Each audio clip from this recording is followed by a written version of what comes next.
Video நல்லா பார்ப்பேன்.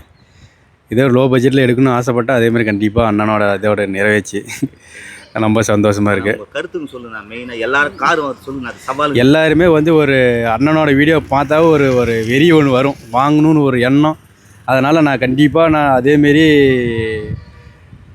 நான் வந்து முருகன் பக்தன் தான். அதேமாரி வேணா அதேமாரி ஒரு 2 நாளே நான் வாங்கணும்னு ஒரு இது பண்ணால் கண்டிப்பாக நான் வாங்கிட்டேன். அண்ணனோட வாழ்த்துக்கு நம்ப அதேமாரி முருகனோட வேலும் எனக்கு துணையாகிறாரு. கண்டிப்பாக ரொம்ப சந்தோஷமாக இருக்குது. எப்போ நான் இப்போ உங்கள் ரிலேஷனில் வந்து வண்டி கேட்டால் கொடுக்கலையா? நான் கண்டிப்பாக யாருமே கொடுக்கலிங்கண்ணா, கொடுக்கவே இல்லை. இதுதான் எடுத்துகிட்டு போங்கிற ஒரு மனசு கூட யாருக்குன்னு சொல்லவும் கிடையாது, வரல. ஓட்டுன்னு மனசு. ஆமாம், கண்டிப்பாக நம்ம சொந்தமாக ஒன்று வாங்கிக்கலாம் அப்படின்னு ஒரு முடிவு எடுத்தோம். அதேமாதிரி கண்டிப்பாக வாங்கிட்டோம். அது உங்களோட தயவோட கண்டிப்பாக. வண்டி கேட்டால் கூட நம்ம இல்லைன்றாங்க. கண்டிப்பாக தெரிஞ்சே இல்லைங்கிறாங்க. தெரிஞ்சே இல்லைங்கிறாங்க. அதுதான் உண்மை. இவங்க சவால் என்ன பண்ணிங்க? வண்டி எடுக்கணும்னு ஒரு வெறி எடுத்துட்டீங்க. கண்டிப்பாக எடுக்கணும். அதே மாதிரி இவங்களும் எடுக்கணும்ல. கண்டிப்பாக கண்டிப்பாக